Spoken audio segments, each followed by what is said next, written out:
रूप चौधरी और आज हम एक नया विषय स्टार्ट करेंगे। वो करेंगे राजस्थान का इतिहास। किस प्रकार से इसको पढ़ा जाना चाहिए, किस प्रकार से इसको समझा जाना चाहिए ताकि चीजें हमें लंबे टाइम तक याद रहें और हम जब भी एग्जाम देने के लिए जाएं तो फिर इस विषय से संबंधित जितने भी क्वेश्चन हैं उनके हम राइट आंसर दे पाए। तो राजस्थान का इतिहास शुरू करते हैं, उससे पहले थोड़ी सी जो है इतिहास के बारे में जानकारी करते हैं। एक वर्ड आता है इतिहास।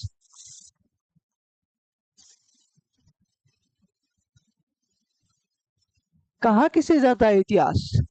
अगर सरल भाषा के अंदर कहें तो इतिहास जो बीत गया वो इतिहास है। आज से मानो 500 साल पहले कोई युद्ध हुआ, वो भी इतिहास है। आज से 200 साल पहले कोई युद्ध हुआ, वो भी इतिहास है। तो अतीत काल की घटनाओं का व्यवस्थित और क्रमबद्ध अध्ययन ही क्या कहलाता है? इतिहास कहलाता है। आज जो हम इतिहास पढ़ रहे हैं वो अंग्रेजों के द्वारा लिखाया गया है ना। एक अंग्रेज अधिकारी था, जॉन स्टुअर्ट मिल। क्या नाम था?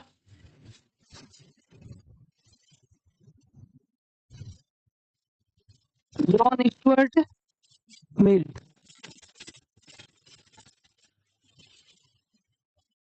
ये अपने राजस्थान के अंदर आता है, भारत के अंदर आता है और अपने इतिहास को पढ़ता है और ये कहता है कि मैंने आपका इतिहास पढ़ा है और मुझे लगा कि आपका इतिहास है जो 3 भागों के अंदर डिवाइड है। हमने कहा कौन कौन से? तो इसने कहा आपका जो 3 भागों के अंदर डिवाइड है वो है, पहला तो है आपका प्राचीन प्राचीन काल। दूसरा जो है वो आपका है मध्यकाल।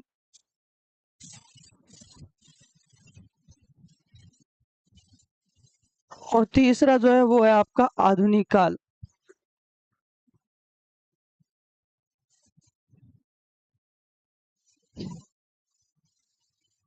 ठीक है, तो हमने भाई पूछा कि आपने जो 3 आधार माने इसका आधार क्या है, 3 जो आपने भाग किए। तो इसने कहा मैं कुछ नाम लेता हूँ, आप नामों को सुनिए। ये नाम लेता है मर्चकटिकम, ये नाम लेता है भर्तृ, ये नाम लेता है चंद्रगुप्त मौर्य, ये नाम बोलता है चाणक्य, ये नाम लेता है पुलकेशिन, ये नाम बोलता है राज राजेश्वर, ये नाम बोलता है हर्षवर्धन। तो हमने कहा यार बड़े जोरदार नाम बोले। इसने कहा ये जो नाम बोले हिंदी संस्कृत भाषा के वर्ड है। इस समय भारत पर है जो हिंदुओं का राज है, ये हो गया आपका प्राचीन काल। तो इसने कहा मैं और नाम चेंज करता हूँ। ये नाम और बोलता है, ये नाम बोलता है याया बिन अहमद सर हिंदी, अबू बकर उसानी, सुरूर सुदूर, तारीख फिरोज शाही, तारीख मुबारक शाही, अकबर, जहांगीर। तो हमने कहा यार ये भी बड़े जोरदार नाम बोले इसने। इसने कहा ये जो वर्ड बोले हैं ये अरबी फारसी भाषा के वर्ड है। इस समय भारत पर है जो वो मुस्लिमों का राज है, ये हो गया आपका मध्य का। इसने कहा मैं और नाम चेंज करता हूँ। ये नाम बोलता है Lord William Bentinck, Colonel James Tod, Lord Mayo, Lord Northbrook, Asiatic Society of Bengal. हमने कहा यार तुम तो अचानक ही अंग्रेजी बोलने लगे। इसने कहा ये जो नाम बोले हैं ये मॉडर्न टाइप के नाम है, इस समय जो भारत पर है वो अंग्रेजों का राज है। ये हो गया आपका आधुनिक काल। कुल मिला के अंग्रेज ये कहना चाहते थे कि अगर भारतीयों को मॉडर्न बनाया तो वो अंग्रेजों ने बनाया है। ठीक है, तो फिर अपना राजस्थान का इतिहास भी कितने भागों के अंदर है डिवाइड है? 3 भागों के अंदर। ये डिवाइड कौन करता है? John Stuart Mill. ठीक है, तो अपने राजस्थान का इतिहास है जो शुरू करते हैं वो।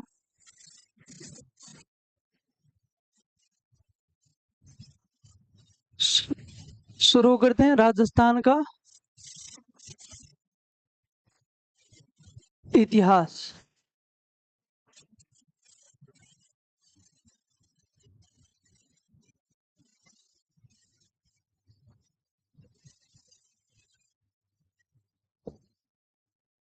कितने भागों के अंदर डिवाइड है? 3 भागों के अंदर डिवाइड है। पहले हम थोड़ा सा सिलेबस डिस्कशन कर लेते हैं कि क्या क्या है इसके अंदर।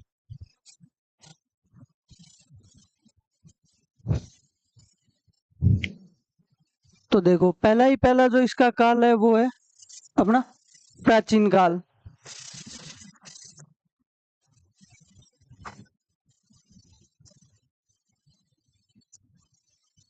दूसरा है जो अपना मध्यकाल।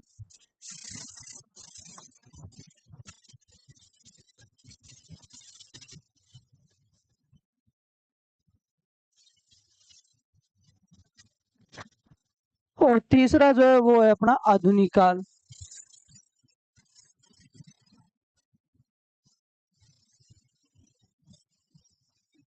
ठीक है।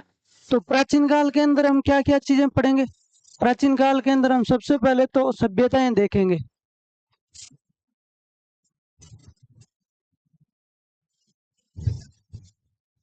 सभ्यताएं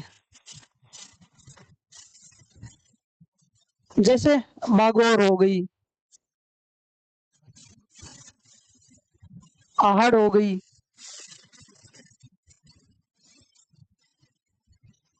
तिलवाड़ा हो गई, कालीबंगा हो गई।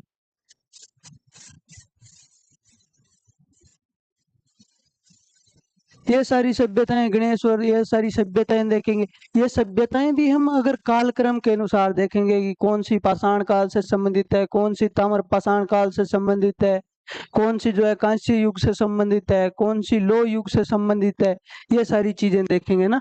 दूसरा जो हम इसके अंदर टॉपिक देखेंगे वो देखेंगे महाजनपद काल।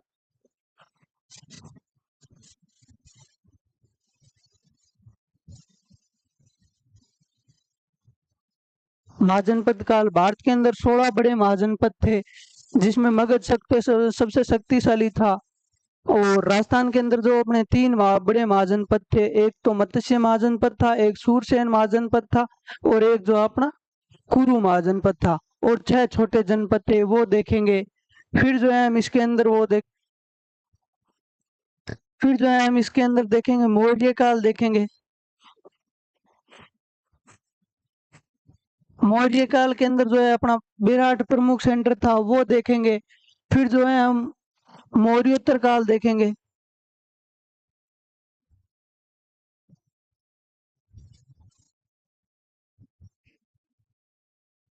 मौर्योत्तर काल देखेंगे।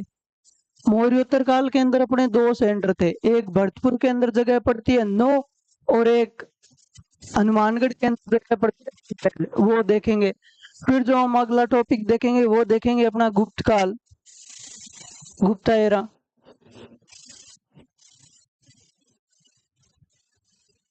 गुप्त काल, गुप्त काल के अंदर भी अपने जो है वो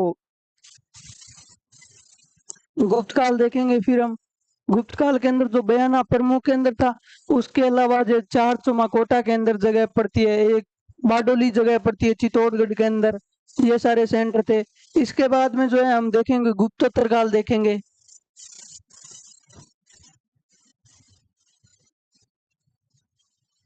गुप्तोत्तर काल देखेंगे।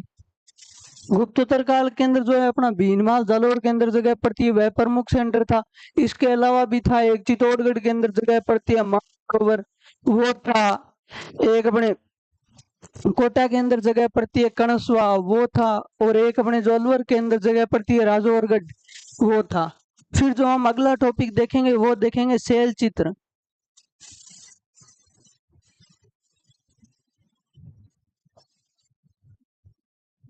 चित्र का तो अर्थ है सामान्य किसी चीज पर मतलब चित्र बनाए गए, जैसे मैंने ये बोर्ड पर चित्र बनाए।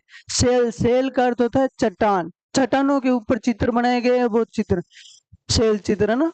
और शैल चित्र जैसे गुंदी के अंदर एक नदी बहती है छाजा, और एक कोटा के अंदर एक नदी बहती है चंबल, इन 2 नदियों के पास में शैल चित्र बहुतायत के अंदर प्राप्त हुए है ना। तो फिर वो देखेंगे। उसके अलावा भी सेंटर थे, जैसे सीकर के अंदर था सोनपुरा, एक बूंदी के अंदर था गरदड़ा, ये सारे थे। और जो लास्ट टॉपिक वो है, अगर देखेंगे इनमें से जो कुछ चीजें बच गई, यानी अन्य, अदर इम्पोर्टेंट फैक्ट्स, अन्य। ठीक है। तो प्राचीन काल के अंदर हम क्या क्या देखेंगे? सबसे पहले तो हम सभ्यताएं देखेंगे, जैसे आहड़ हो गई, कालीबंगा हो गई, गणेश्वर हो गई, तिलवाड़ा हो गई, ये सुनारी हो गई, ये सारी सभ्यताएं देखेंगे। फिर महाजनपद देखेंगे, महाजनपद काल देखेंगे। उसमें से राजस्थान के अंदर 3 बड़े महाजनपद और 6 छोटे जनपद थे। फिर जो है मौर्य काल देखेंगे, मौर्योत्तर काल देखेंगे, गुप्त काल देखेंगे, गुप्तोत्तर काल देखेंगे, और फिर जो अपना शैल चित्र देखेंगे। और फिर इनसे जो संबंधित जितने भी अन्य महत्वपूर्ण तथ्य है वो देखेंगे। ठीक है। मध्यकाल, मध्यकाल के अंदर अपने बेसिकली राजवंश तो हुए बड़े बड़े 6 राजवंश तो हुए अपने बड़े बड़े 6, लेकिन 2-3 राजवंश छोटे मोटे और हुए हैं। जैसे अब देखते हैं सिलेबस कौन कौन सा है। आरएस के अंदर तो सिलेबस दिए गए हैं, 6 राजवंश दिए गए हैं, है ना। पहला राजवंश दिया गया है वो है गुहिल। दूसरा दिया गया है वो है राठौड़। तीसरा है जो वो कछुआ। चौथा राजवंश जो है वो है अपना चौहान।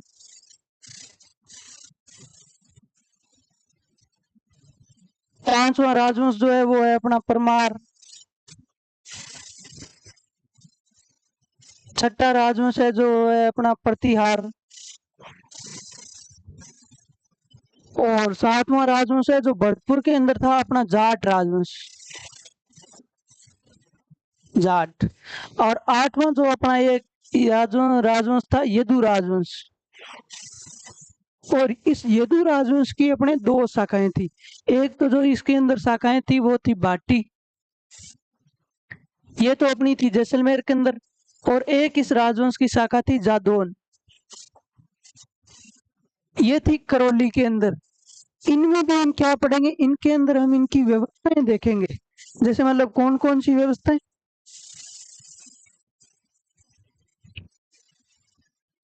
हम इनकी व्यवस्थाएं देखेंगे, हम इनकी सामाजिक व्यवस्थाएं देखेंगे।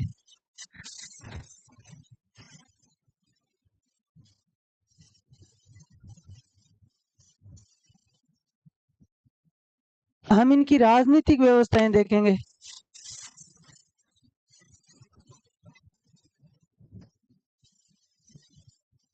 हम इनकी जो है प्रशासनिक व्यवस्थाएं देखेंगे।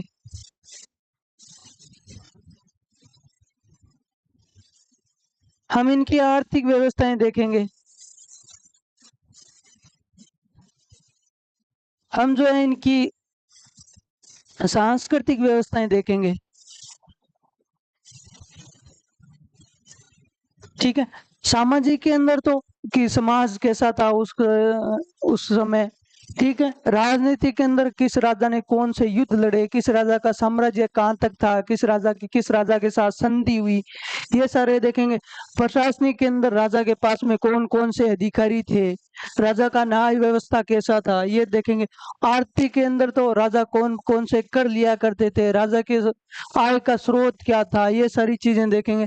संस्कृति के अंदर राजा ने कौन से महल बनाए, कौन से किले बनाए, कौन से मंदिर बनाए, ये सारी चीजें संस्कृति के अंदर आएगी। ठीक है। तो फिर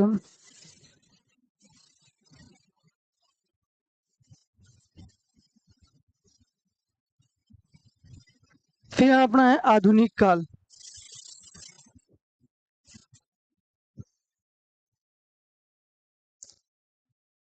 आधुनिक काल के अंदर अपने जो सबसे पहले अंग्रेज भारत के अंदर आ गया, तो सबसे बड़ा अपना मोमेंट हुआ 1857 की क्रांति। ठीक है। अब 1857 की क्रांति अंग्रेजों के खिलाफ थी। इस क्रांति ने राजस्थान के अंदर जन जागरूकता का कार्य किया। और उस समय जो अंग्रेज भारत के अंदर आए, राजस्थान के अंदर आए, तो राजस्थान के जो राजाओं से अंग्रेज अत्यधिक कर लेते थे, है ना। तो फिर राजा कर कहाँ से देगा, तो जाहिर सी बात है किसानों पर भू राजस्व बढ़ाएगा। तो फिर किसानों पर भू राजस्व बढ़ाए और किसानों के अंदर राजनीतिक चेतना का संचार हुआ, तो किसानों ने आंदोलन प्रारंभ कर दिए। तो फिर हम दूसरा वो जो टॉपिक देखेंगे वो देखेंगे किसान आंदोलन।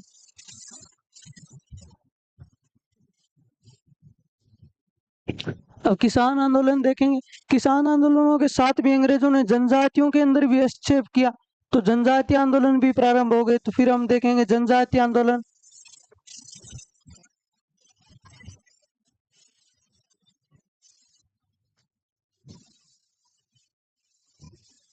अब ये सब आंदोलन चलते गए तो राजस्थान के अंदर जाहिर सी बात है जागरूकता बढ़ती गई।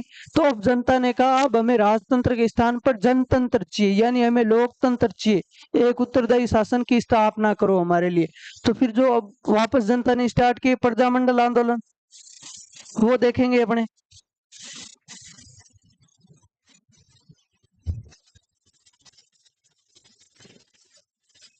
देख ये प्रजामंडल आंदोलन समाप्त होने के साथ साथ भी अपना राजस्थान का एकीकरण हो गया। तो अपना वो देख लेंगे इंटीग्रेशन ऑफ राजस्थान, एकीकरण।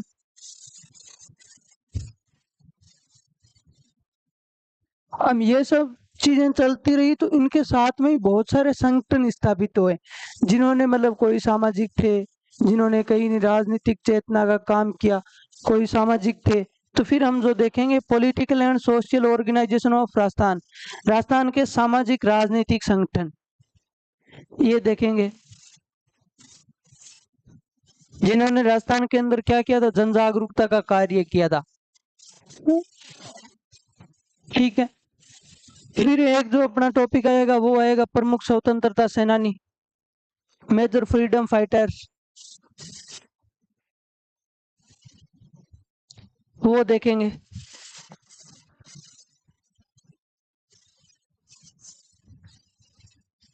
और ये सारे टॉपिक होने के साथ साथ में ही अपना एक टॉपिक कवर हो जाएगा, वो होएगा अपना समाचार पत्र। तो फिर लास्ट में उनको एक जगह लिख लेंगे तो वो हो जाएगा अपना समाचार पत्र।